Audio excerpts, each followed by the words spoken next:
parasit. Parasit ini contohnya adalah Treponema pallidum atau Spirocheta. Ini biasa pada kasus Toxoplasma gondii. Ini toxoplasmosis, ya, malaria, Leptospira, Taenia solium. Jadi ini cacing, ya. Leptospira itu ini, ya, yang spiral ini, ya, ini hanya bisa dilihat dengan mikroskop gelap, ya, dengan cahaya, medan gelap istilahnya. Baik, ini nyamuk, ya. Ya. Baik, Toxoplasma banyak ya kasusnya. Baik, masih ada lagi yaitu jamur. Jamur juga bisa menyebabkan suatu infeksi di sistem saraf. Contohnya Cryptococcus neoformans. Ya, ini gambarnya Cryptococcus ini kalau dilihat pada tinta India. Kemudian Coccidioides, Candida, Aspergillus, ya. Ini candidiasis seperti ini, ya. Ya. Baik. Ya. Kemudian dari beberapa macam penyebab itu, mereka akan melalui biasanya encephalitis atau kasus yang lain itu adalah merupakan infeksi sekunder, ya, dari infeksi primernya. Nah, dari infeksi primer ke infeksi sekunder, dia akan melalui ini. Ada empat media yang bisa kemudian seperti tadi candidiasis, ya, kan ada di kulit itu kok bisa masuk ke intracerebral, ya. Jadi untuk pertama yaitu langsung atau direct spread atau istilah latinnya adalah per continuitatum, ya, ini langsung.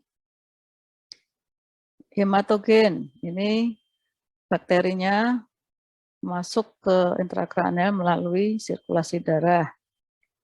Kemudian neuronal, melalui langsung dari saraf, ya, misalnya rabies, ya, itu langsung. Kemudian iatrogenic infection, ini akibat dari tindakan. Jadi contohnya setelah lumbal fungsi, ya, setelah lumbal fungsi itu kan kita menusuk jarum langsung masuk ke sistem LCS-nya, ya, subarachnoid, atau pemasangan shunt infection, ya, shunting itu ventriculoperitoneal shunting, ya, atau habis operasi kraniotomi, ini, ya, atau bisa juga setelah pemasangan SCP, intracranial pressure monitor placement. Ya. Jadi keempat ini sebagai media masuknya kuman ke sistem intrakranial. Baik. Ya. Ini contohnya percontinuitatum atau direct spread, yaitu perluasan langsung push ke sistem saraf pusat. Itu biasanya terjadi dulu destruksi tulang akibat gerogotan dari push ini. Ya.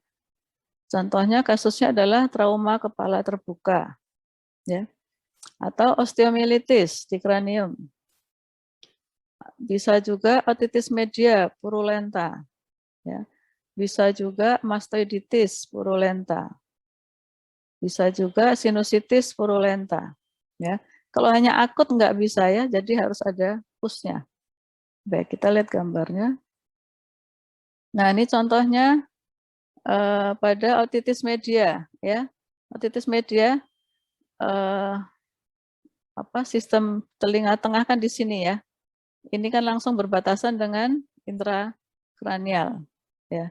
Jadi kalau ada di sini terjadi ada push, kemudian pushnya jebol ini, jebol destruksi os petrosum di atasnya sehingga kuman masuk beserta debris-debrisnya.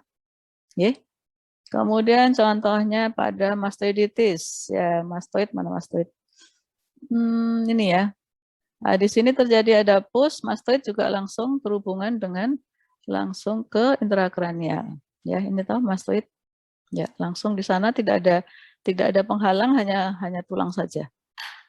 Kemudian sinusitis ya, ini sinus frontalis ya. Kan ini langsung berhubungan dengan terlindungi di tulang di sini berhubungan dengan sistem intrakranial. Ini apa? Sinus ethmoidalis, sinus sphenoidalis, dan ini. Nah, kalau sinus maxillaris bukan direct spread ya, tetapi dia melalui hematogen karena ini cukup jauh. Jadi yang namanya direct spread itu yang berdekatan langsung dengan sistem rongga intrakranial. Ya. Kemudian yang hematogen, ini karena terjadi bakterimia atau viremia yang persisten, ya. Akhirnya dia akan menembus blood-brain barrier di